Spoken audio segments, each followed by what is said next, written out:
all-round expert, father, husband, and a friend. John, I hand over to you to do a fuller description that does you justice, and I'm all ears to learn from you. I think you can't really beat that introduction, Matter, so thank you so much for that. I've been around the block a few times, everyone. You might have heard me in the Scrum world, the Kanban world, large-scale Scrum, flight levels, Agile Kata, but I'm not really restricted by my badges. I'm quite broad, actually, to look at as well as in my brain. And yeah, I'd like to be quite deep as well. So I talk about breadth and depth, not just in agility, but also in product management. So delighted to talk to you today about the management revolution. You can interrupt me at any time. I'd actually welcome people coming in with questions, and I can deal with them immediately. But if you want to leave it to the end, that's okay with me as well. It's very informal from my perspective. So what I wanted to talk to you today about was what I call a management revolution. We had one over 25 years ago with Beyond Budgeting. I will talk about Beyond Budgeting later today. But what I'm trying to do is present another potential revolution, because what seems to be missing in lots of organizations is a set of content to help executives and board members. And that's what this presentation is all about. You might not be an executive right now. You might be an executive right now. If you're not an executive at the moment, maybe you could keep this in your little filing cabinet in your brain for when you're ready to hit the big time and maybe make a big change in your organization. I'm sure you've heard expressions of desire, I guess, for more velocity. And I've actually seen this for myself. I remember working with a really large company a few years ago, and a group CIO there said, John, our velocity doubled last year, the amount of things we do in a year. And actually, when I looked at another way of measuring how much stuff you do in a year, throughput, from a Kanban perspective, I looked at it and it was halved because people were over declaring, sometimes outright lying, declaring stuff that's done that's not done at all. Or more usually, it's more harmless, like this item here, is that a medium or a large?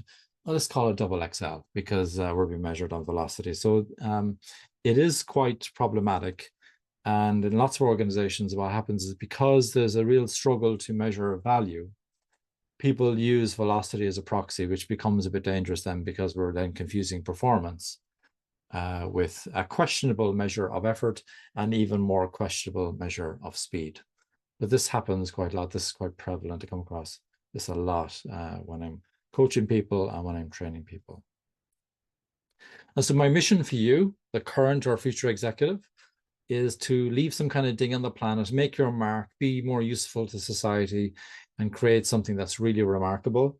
And if you're not an executive at the moment, maybe you could store this away until you're ready to give it a go. So what I'd like for you to do, if you don't mind, is whoever's here at the moment, I'd like you to submit your best guesses on what might be the hot opportunities for executive management. Because we've seen mid-level managers getting trained, we've seen coaches, product managers, product leaders, scrum masters, team members, all sorts, getting trained on various options.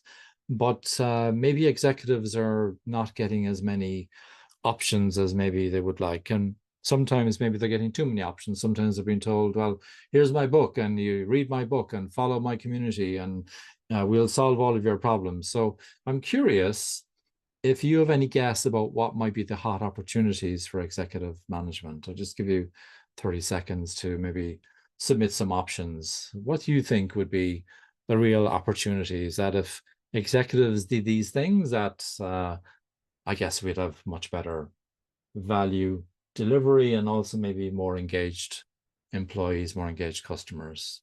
Any suggestions, anyone?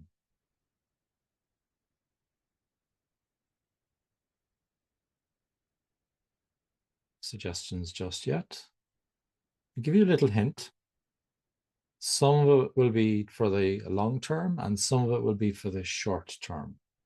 we can be very good at the short-term stuff. Of course, we forget you need to get to the long term. You have to get through the short term, of course, to get to the long term, but we do forget about the long term quite a bit. And so I'll, I guess, share what I think are the opportunities. The first one would be effective culture improvement. Effective culture improvement because essentially we want to lift the value delivery by simplifying or raising workflows, processes, and systems that are maybe incoherent with agility. So if we deal with that, we can have a more effective culture, essentially. In the short term, we can have built-in value delivery efficiency. And Tom Gilb has a very good explanation of efficiency. He says it's effectiveness at lowest costs, and time could be one of those costs, for example. And if we do that, we'll have more responsiveness to internal needs, market needs, and societal needs. We could learn faster. And if we do that, we can then maybe swap deterministic planning for more realistic, uncertain forecasts, or what Dave Snowden might call sidecasts, evolving from the present and seeing what the art of the possible is. And in the long term, maybe we can improve morale. And by doing so, we're more intentional with not just with our staff, with contractors, vendors, but also with customers, users, anybody really that we're interacting with. And in the long term, how do you prepare yourself, your successors, and your successors' successors? This is the biggest opportunity that I see that we'll talk about later today, because you might do a wonderful job of the first 4 opportunities, but then when you get promoted or leave the organization, does your progress regress? Unfortunately, what I've seen with a lot of the case studies online, the progress tends to regress. So how do we avoid that from happening?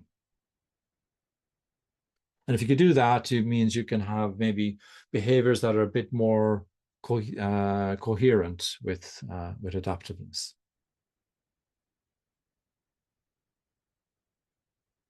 So if we can achieve all of these things, that's great. These are good ends, I guess, to aim for.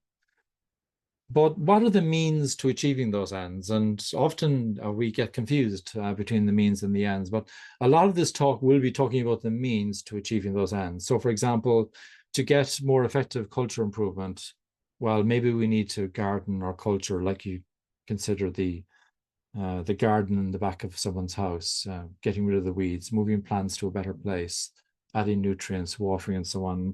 Similar things need to happen to the culture and the climate of the organization.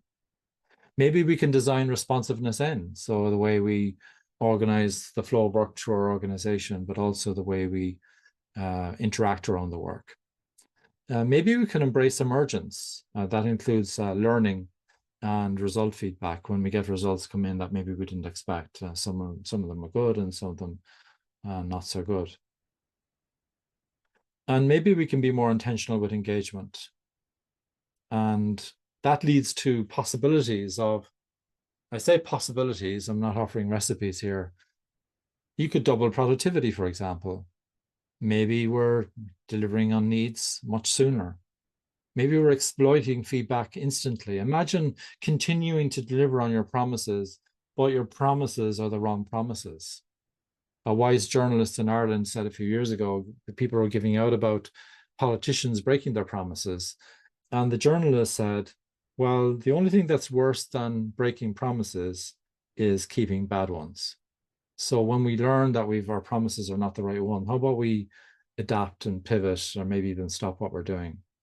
And maybe we can keep and hire the best teams and set the stage for your promotion, because when you move on, and you will eventually move on as you achieve more and more success, wouldn't it be nice if your progress can be sustained? Feel free to use the Q&A as I'm talking as well. So the model that I'm using here is a pyramid, and the pyramid has 5 sides.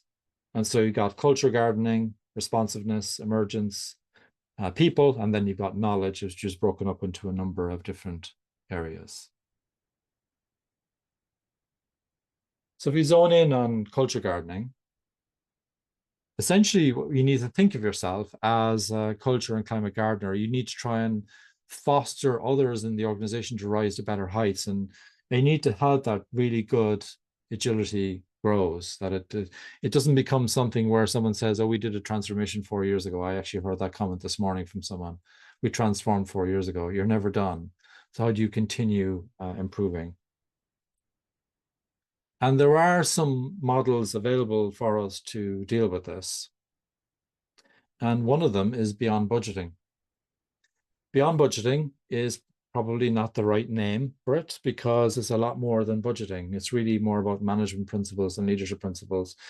And the management principles are probably where you should start, because not everybody can be a leader and you don't have to be a manager to be a leader. But if you are managing processes, maybe you could apply some of these principles. These can be considered as principles or processes. And the first one, if I translate this from Bjart's work on the Beyond Budgeting website, essentially, if we can achieve some unambiguous clarity on relative yet malleable goals, because our goals might be wrong, we should try, learn, and adapt. We should try to be emergent. And as we adapt, we need to adapt our forecasts and our plans, and we probably need to do that regularly.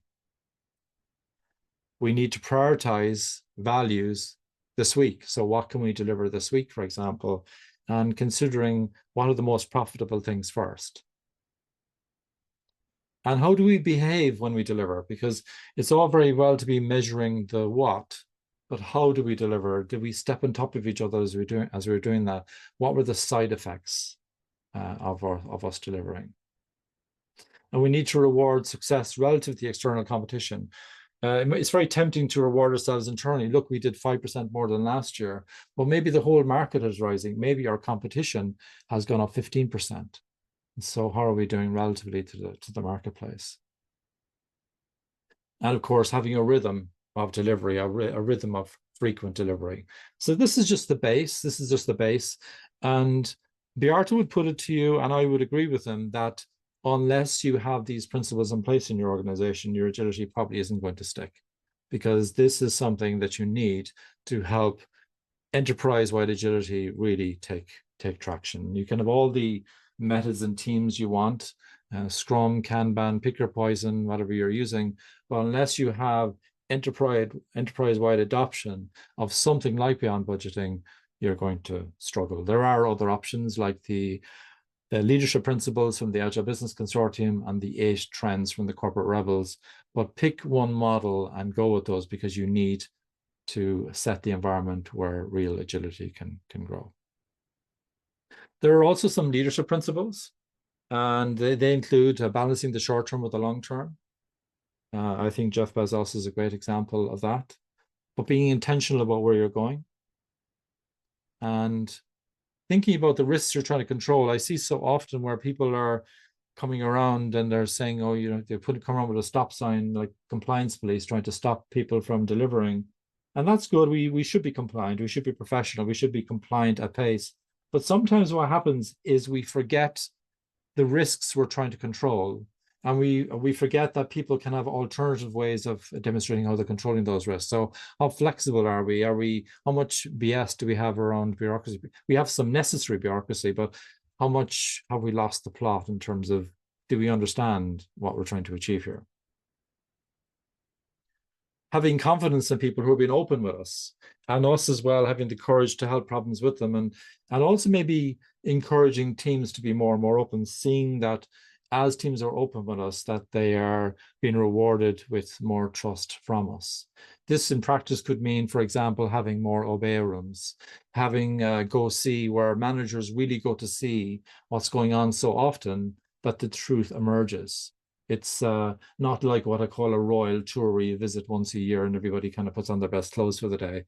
This is where the truth emerges, because you're visiting so often. You understand how the work works and how the customer works. Trusting people. And an example that Bjart gives a lot is when you go to hotels, you'll often find they have these annoying clothes hangers that are kind of hanging in the press. and you can't get them out, and you're trying to hang up your clothes because one person maybe stole some clothes hangers once, and now we're all being punished with these silly clothes hangers. So the default being not to trust people when maybe just some people have demonstrated they can't be trusted. And maybe we've got other ways of eliminating people like that from our organization. Delegating and developing authority to the teams you've got confidence in, and showing other teams how you can gain their confidence as well. And having a spare seat at meetings, metaphorically, to represent the customer, always having the customer in mind in terms of what you're doing. Even if you have some internal goals, how does this help the customer? And this is something that Amazon are very good, but I don't want you thinking I'm an Amazon fanboy, because I'm not. We'll talk about some companies later on and how well they're doing and how not so well some of these companies are doing, in my opinion. You can take that, of course, with a pinch of salt later on. And then, of course, we have responsiveness. And when we're looking at responsiveness, what I see happening a lot in organizations is agility or product management is set up in departments.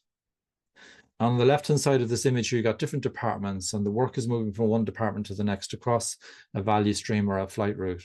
But the work is getting stuck because there isn't actually alignment on the objectives across the organization. That each little department has its own little empire going on, and there's a talk about collaboration at the higher level, but actually there's no real collaboration, so work is getting stuck. And so what I prefer would be an interim solution, which would be maybe a virtual organization where you as an executive are taking on accountability for a value stream working across multiple departments, including yours. And if there's something stuck in finance and you happen to be the chief marketing officer, well, maybe you're going to have a very good conversation with the chief finance officer about what's going on with the work not flowing through your value stream. And flight levels can be very good at that. For example, there's lots of approaches where you can visualize that work. And I've seen as well that SAFe has added flow as well in the last version. But what can happen eventually is you might realize that maybe you do actually need to really reorganize, but be careful with this. There is a joke that I got shared to me a few years ago about reorganizations. And often we're not that intentional about them. We're not really thinking about trying to reorganize so that we can deliver more easily. Instead, we're delivering so we can manage more easily. And the way the joke goes, imagine Nader was the old CEO and I was the new CEO. And Nader is giving me some advice, and because I asked for some advice. And Nader gives me 3 envelopes. And he says, when I'm in trouble, pull out one of those envelopes in that sequence and just see how things go. And so about 6 months later, sure enough, I'm in a bit of trouble. And I open the first envelope and it says, blame Nader. Because he's been very humble. And he's saying, you get away with blaming me for another 6 months. So I blame Nader for 6 months, and then I'm stuck again. I'm under pressure again. So about a year after I've taken on my new job, I open the second envelope and it says, restructure, reorganize. That'll keep them all busy for about 18 months and nobody will know that you're not performing. And so about 18 months later, I pull out the third envelope and it says, prepare 3 envelopes. And this is what happens a lot, isn't it? We keep restructuring, insource, outsource, centralize, decentralize. And actually, we need a bit of a balance about that on that. So we need to, thanks, Jason. Yes, indeed, poor Nader. And so just be intentional about it. There are some good approaches out there. Team topologies, FAST, for example. Marty Kagan has his product operating model. You got large scale Scrum. There's lots of options out there about how you can be intentional about making sure that we're designed for delivering value and not for ease of management. But whatever you do, even if you do get your teams, getting work done, whether it's a virtual reorganization or whether it's an actual reorganization, can you really try to get your teams to be closer to the customer? So can you reduce that distance? Brendan Hay, for example, that management model has this concept of zero distance to the customer. And so we want to move from a situation where we've got 16 different layers and teams don't have problems to solve anymore. What they have is they have outputs they need to deliver because somebody said they should deliver those outputs. And really, we need to be getting back to the situation of what problems are we trying to solve here, and then giving teams some some scope to be creative about how they can solve those problems. So being responsive is good, but you can be responsive, but maybe you're not responding to the right thing. So you need to be able to embrace emergence. Tom Gilb, as a gentleman who coaches me quite a lot, almost every week. And what Tom talks about a lot is the idea that your team, your executive team, is not as aligned as maybe you might think it is. And he's got the 12 tough questions. Because what Tom would do when he used to do consulting, he would work with you, the CEO, for example, and he would ask you, what's your most impactful project? Because in Tom's time, he would have been talking about projects. I talk more about products. But the CEO would say, well, this is my most important project. And then Tom would say, well, what's so important about this project? And the CEO would explain, you would explain. And then Tom would ask you to invite your executive team into the room and ask them all to explain why this particular project is so important to the organization. And they would all give different answers because they haven't quantified the requirements. So Tom's a big fan, and he's convinced me to be a big fan of quantifying our requirements. And these are his 12 tough questions. For example, how do we know that this is the most important problem? Why isn't improvement quantified? Because a lot of people use qualified words, which are fine, they have their use, but you need to really make an effort to try and quantify. What's the risk or uncertainty, and why? And are you sure? If not, why not? Where did you get that from? In other words, where's the evidence? Where can I check that out? How frequently can I check it out? How did your idea affect my goals? So this is about lateral alignment of key results, for example, if you use objectives and key results, also from below to up on high, and vice versa. Did we forget anything critical? How do you know it works that way? Have we got the complete solution? Considering potential market value, are we going to do the profitable things first? In other words, is there something we want to try this week to actually get some value? Are we going to be flapping around for a few months? Who's responsible? Who else is responsible? So in other words, have you really mapped out your dependencies, and how well is that aligned with our goals? How can we be sure the plan is working? And what emergent rhythm is in place to help us to adapt quickly? And this is a kind of a devil's advocate question. Is it no cure, no pay? Obviously, he's not expecting that to be true, but this usually washes out that, oh, there are some risks that haven't been declared yet. So this is how you maybe discover if some great ideas are not such great ideas. So I would urge you to try these 12 tough questions on your goals, on your objectives, on your key results, and you might find a lot of them wanting when you try these questions. Cynefin, of course, is now the gold standard for complexity.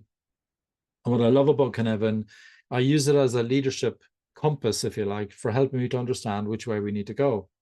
In the ordered world, we have an idea what we need to do, and we just need to do more analysis, or we need to get the right experts around the table, metaphorical table, and we'll be okay. But in the complex world, we need more than expertise. We need fresh thinking. We might need to run experiments. Some of these experiments might even be competing with each other. And we need to be open to the idea of, I wonder if that old solution for an old problem will work on a new problem. And the famous example during COVID was mRNA, which was originally researched for HIV, ended up being used on COVID-19. It didn't work for HIV. They spent hundreds of millions of dollars on it, and they knew it, they understood it a lot. And this is one of the reasons why Moderna was actually testing mRNA and COVID-19 on the 6th of January 2020, 4 days after the Chinese published the DNA sequence. Of course, chaos, two types of chaos. There's kind of positive chaos, I call it, where you are creating the space for innovation, and then more negative chaos, where you need someone credible to kind of basically tell people what to do, so we can kind of buy some time and kind of get back on track, if you like. And it's a very useful compass. Sometimes you're confused, you don't even know about this model. Sometimes you're operatic, you went into the wrong space, and now you realize you need to go into some other space. So you need someone, and ideally you, understanding complexity, because if you understand complexity, you'll understand that you need to embrace uncertainty and emergence. And that means deterministic planning about what's going to happen in 2026 is not very clever. To fill that gap, you need to also think about your strategy. your strategy would ideally be emergent. In Beyond Budgeting, for example, they highly recommend that you plan for the next 18 months. That's okay. But every quarter, you're going to revisit that 18-month plan. So it's a rolling wave forecast. And the strategy will be emerging. Carl Scotland has something called Agile Strategy Deployment, which has its roots in Hoshin Kanri. And estuary mapping is a new entry in this area as well. It shows a lot of promise where you can look at the here and now and look at what's impossible to change right now, and what are the things that are maybe too volatile to change, and what's the kind of the sweet spot in terms of possibilities, and what can we do to kind of make that sweet spot sweeter, if you like. So being open to the idea that your strategy will be wrong and that it needs to emerge. It needs to, as soon as you find out that your goals are wrong, you should change your goals. Using a leadership decision-making compass like Cynefin, for example. And if you do find Cynefin a little bit difficult to get your head around, you could look at complexity as a jumping off point, but I really would recommend that you look at the source at cynefin.io. It's all very well to be clear about what your goals are, but what you also need to do as well is you need to allow for co-creation and co-evolution of the clarity of the direction. So as you're moving forward, you should think about how you're going to do that. And quantifying your objectives is a great way of doing that, because even if our goals are wrong, there's a lot of merit in being clear about where we think we're going, because we might be clearer about what we're agreeing on or disagreeing, for example. If you want to check out that more, check out Tom Gilb on LeanPub. I also check him out on Amazon. He's got a book called Value Planning and lots of other books that I highly recommend you check out.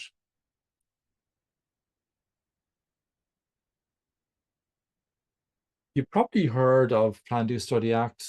Deming referred to it as the short cycle. And there's an innovation here where I'm adapting this to do Plan, Do, Study, Act, Cultivate, where you're also cultivating the environment as you go along.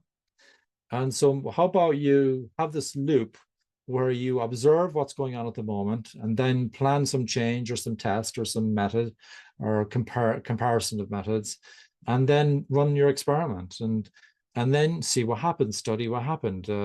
Did you achieve what you thought you'd achieve, or did something go wrong? What went wrong? And then you either adopt the change if it was reasonable and it worked well, or maybe abandon it or run it through another cycle, possibly under some other conditions. And so the basic idea here is we want to be like a heat-seeking missile to find where the value is, and we want to evolve and do plan, do, study, act.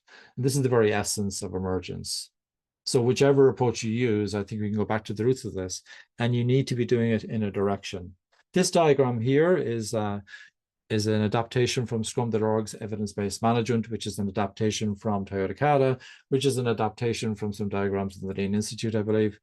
But the basic idea here is that you need to be not so in love with your goals. You need to be open to the idea that your goals are malleable, they can change.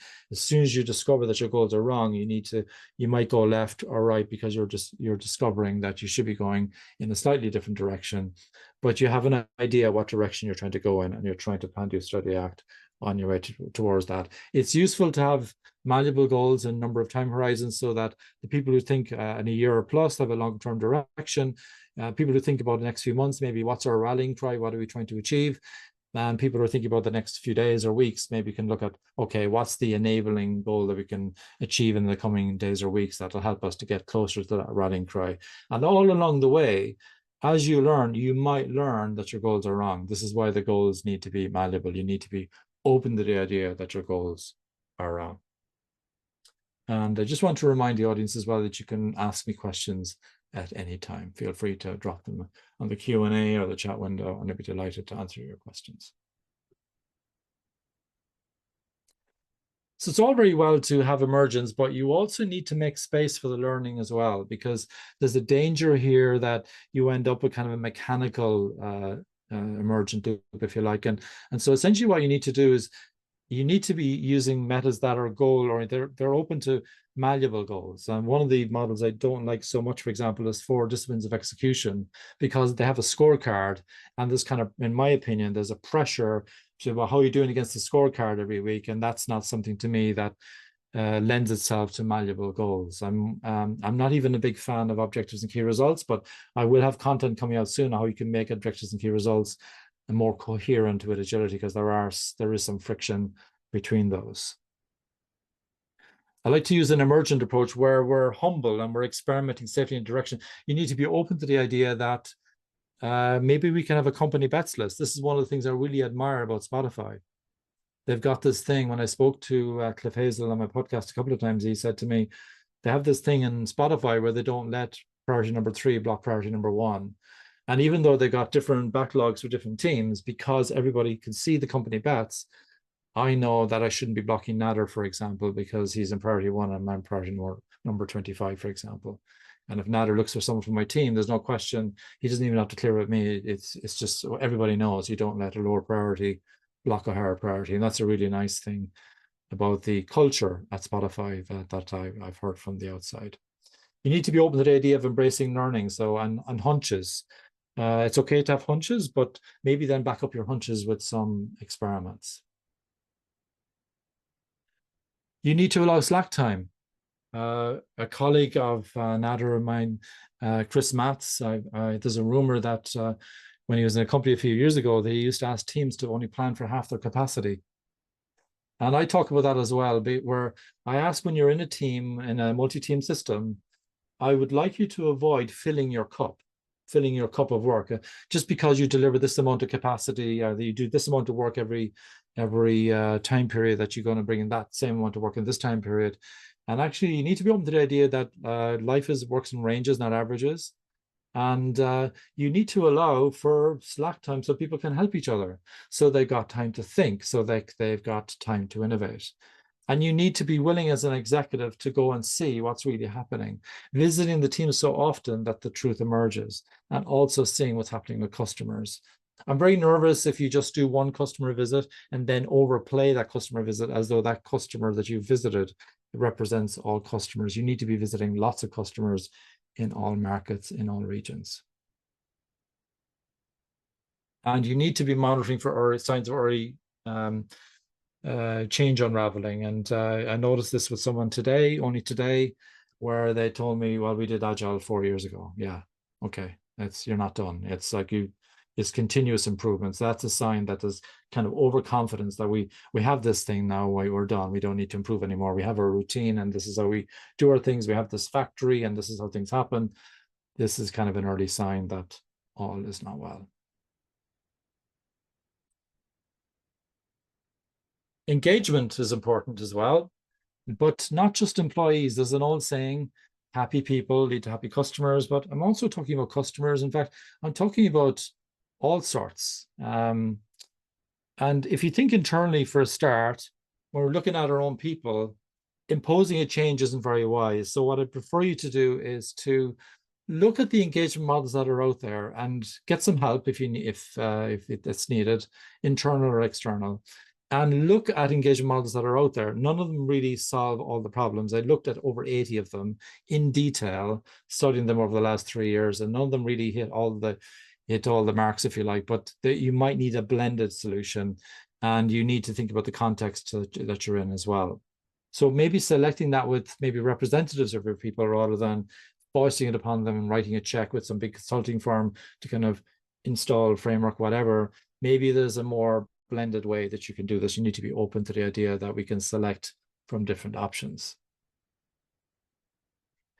You need to be intentional about cognitive diversity, because you want to avoid groupthink.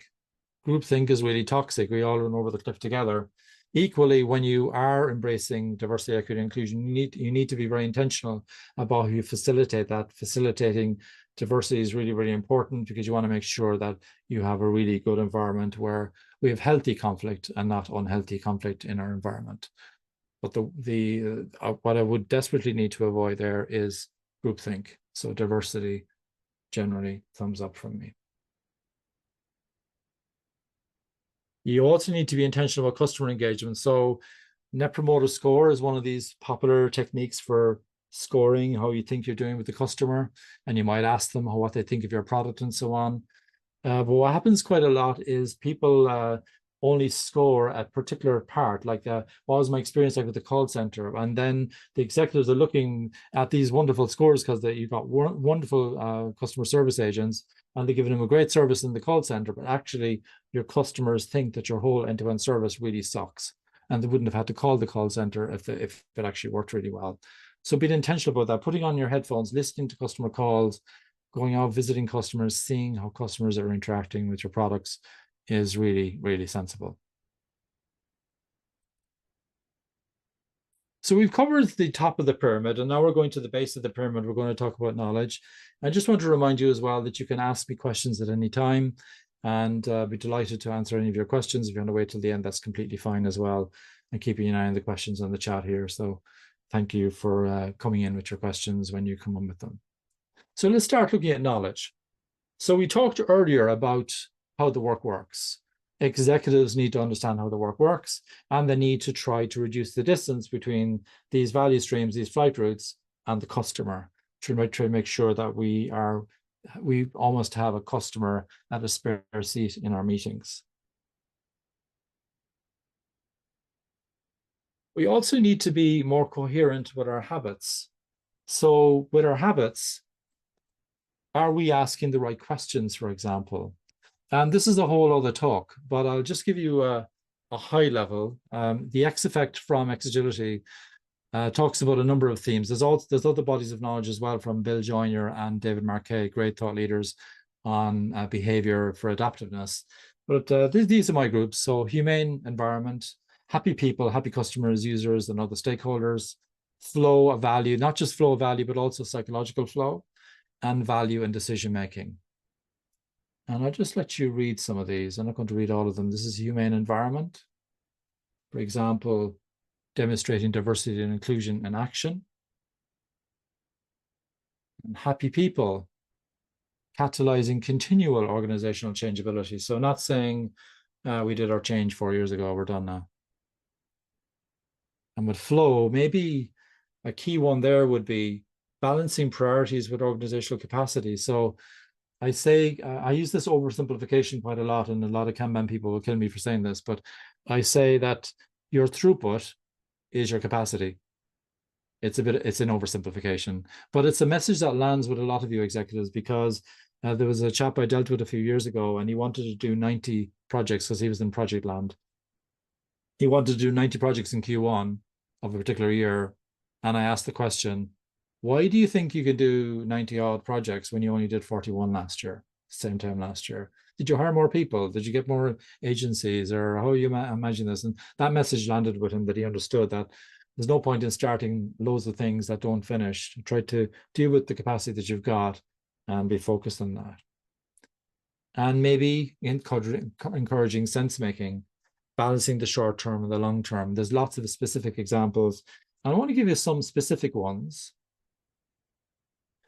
The most toxic one that I saw was doing the minutes of a meeting. Minutes is where you kind of do a formal record of your meeting after the meeting.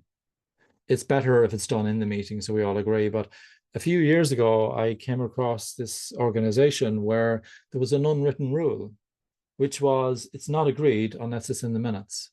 So people were agreeing things together, but actually the way it worked is all you had to do is massage the agreement out of the minutes after the meeting, even if it took 3 weeks. And then it wasn't agreed if it's not in the minutes. And a guy I interacted with who I thought was going to do really well in that organization ended up getting caught by this. He was a bit over enthusiastic, I guess, because I guess there was a bit of confirmation bias. He wasn't looking for the signals, and he wasn't listening to the music, but I could tell. I was watching and was wondering. He came back really excited about a topic because it was agreed with the executives, but I asked my colleagues to watch, would that appear in the minutes? And sure enough, 3 weeks later, wasn't in the minutes, and that guy got sidelined. He's doing okay for himself, but it wasn't a nice experience. That's an example. And so what I say to people is, if countries who dislike each other a lot can agree things at the end of a climate conference, surely we can agree the minutes before we finish a meeting. That would be a nice positive behavior that would improve transparency. Maybe consulting teams before making external commitments would be a nice one. Or getting educated on complexity instead of assuming that everything is deterministic. And when a team escalates an issue to you, instead of saying you're empowered when everybody knows that's a big lie, they're not How about you actually roll up your sleeves to fix the problem? Or even better, how about you help the team to really have the power to fix that problem for themselves? So these are just some examples from the X effect.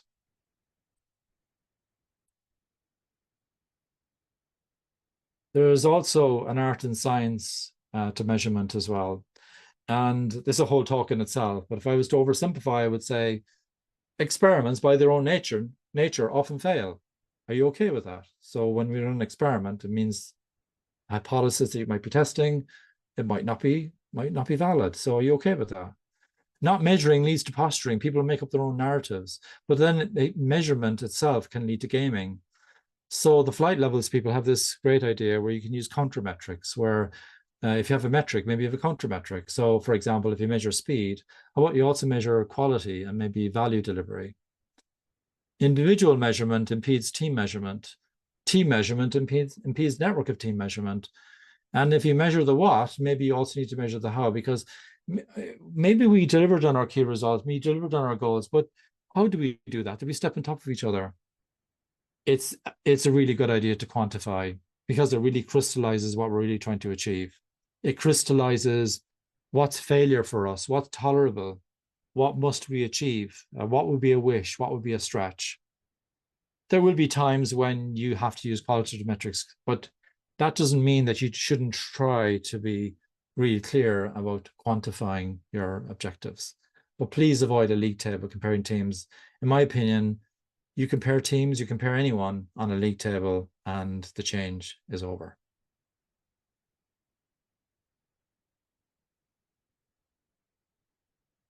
These are all great ideas, but what about your succession? So let's say you have wonderful case studies now and you're doing really well for yourself. We still need to achieve a kind of a Goldilocks zone where you understand the things we've been talking about in this talk. But in addition to that, you need to really study the flaw of averages. There's a book called The Flaw of Averages, and there's a little cartoon at the start of the book. And there's a man, and he's next to a lake, and the sign says, average depth of the lake is 3 feet deep. So the man walks across the lake and he drowns. Why did he drown? Well, parts of the lake were 9 feet deep and parts were 1 foot deep. Be careful with averages. Be very careful with the flaw of averages. Be careful about planning based on averages. Maybe practice some executive behavior options.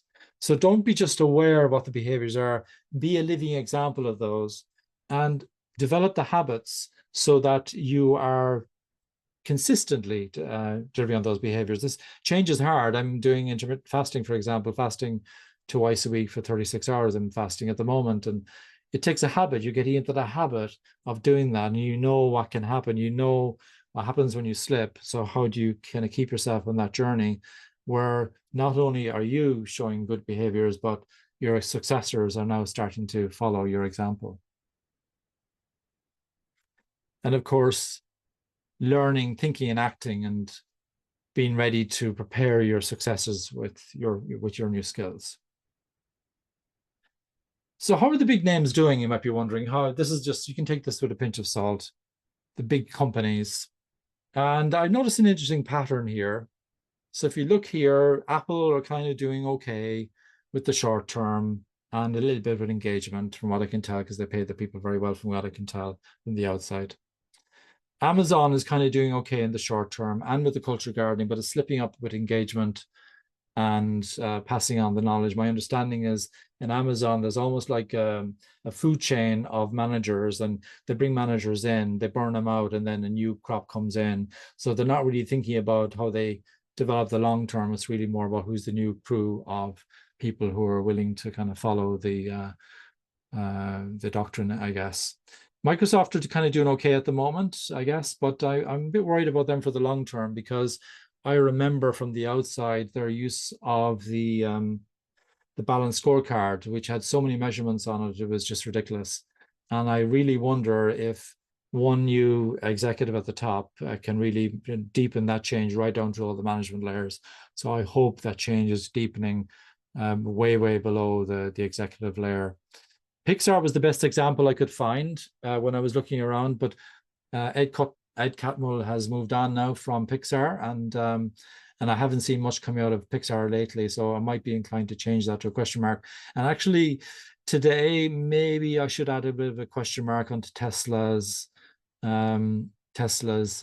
responsiveness and emergence, because they seem to be struggling a little bit. For example, I can't get an S or an X in a right-hand drive version. So if you want to get a luxury car in right-hand drive from Tesla, you'd be fine wanting there. And they've got some other struggles in there as well. But there's lots of good things going on. Lots of these companies have lots of good things going on, but no one's got it right. This is why nothing lasts forever, I guess. And I think all of them are lacking balance in one area or another.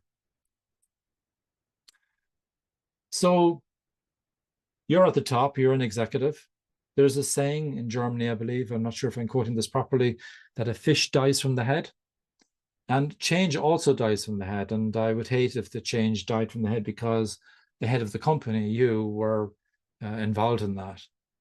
I would hate if we saw the opposite of what I talked about in this talk, that it was all about quarterly results, that we had the same old-fashioned questions, that we had queues everywhere, that we had a lack of succession planning, that we deliver what was promised instead of finding new things. We have Muppet Show measurement.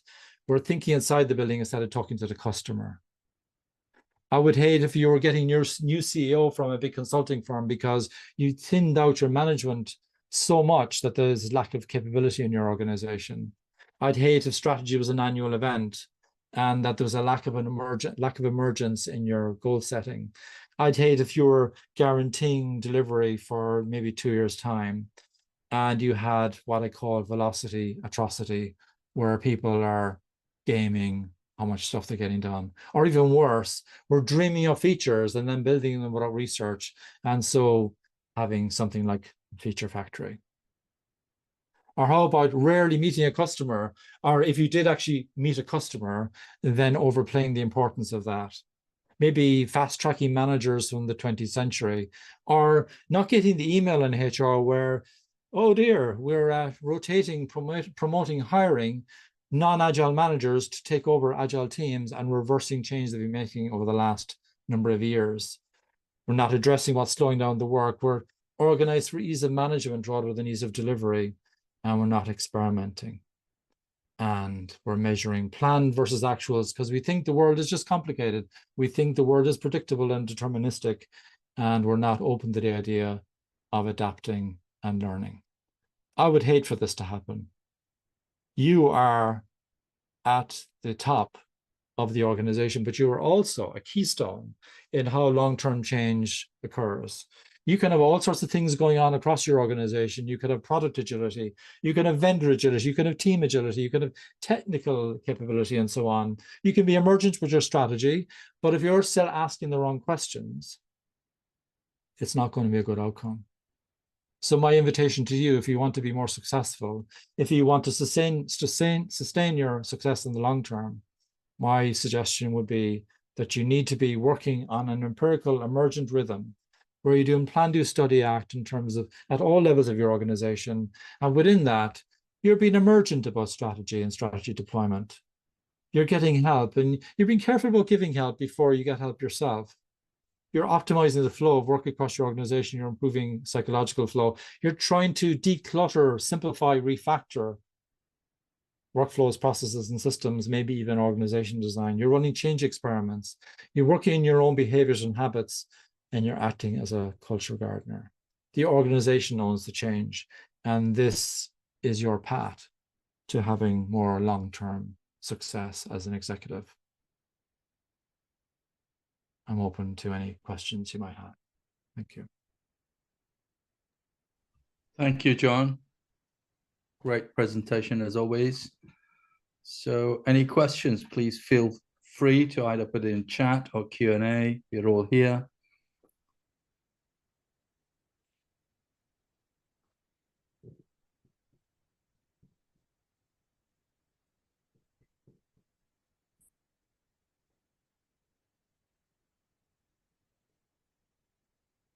Might just bring up the 5 opportunities again so people can have a look at them. So I've got a question for you, John. Yeah. If I want to learn more, where do I go? is your website the right good place to look at, or do you Yeah, recommend other yeah, you places? can go to xagility.com, x-agility.com, or you can go to execsuccess.org, and you'll find lots of content in relation to what we covered here today.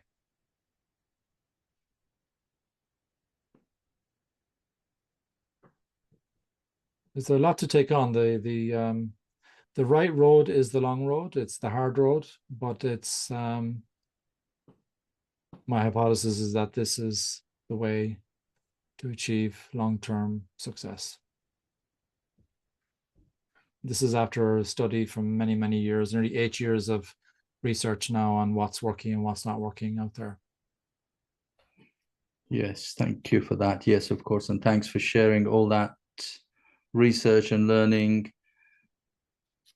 in a short span. And of course, as you say, because there is a lot to take on, lots of different framework ideas, and some of them I mean, I'm familiar with some of them, not all of them. And as an attendee, you may be familiar with all of those or some of those, and therefore there's a little bit of time that is needed to reflect, digest, and then ask questions. If you have any questions after this, feel free to reach out either to me or to John directly. Even if you come to me, I'll send it to John because he's the one who has the answers. So feel free to reach out, and we'll do our best to get the answers to you. Doesn't look like there are any other questions. I think the presentation must have been really clear, or everybody is thinking and trying to digest it, John. Is one or the other, I think, or somewhere in between. So I would say thank you very much to you, John, and thank you to all of the attendees. Thanks for your time. We appreciate it. And if you do have questions, reach out and we'll do our best to get back to you. Thank you, Nader. Thank you, Vishaka, and thank you, everyone. Thanks very much, John.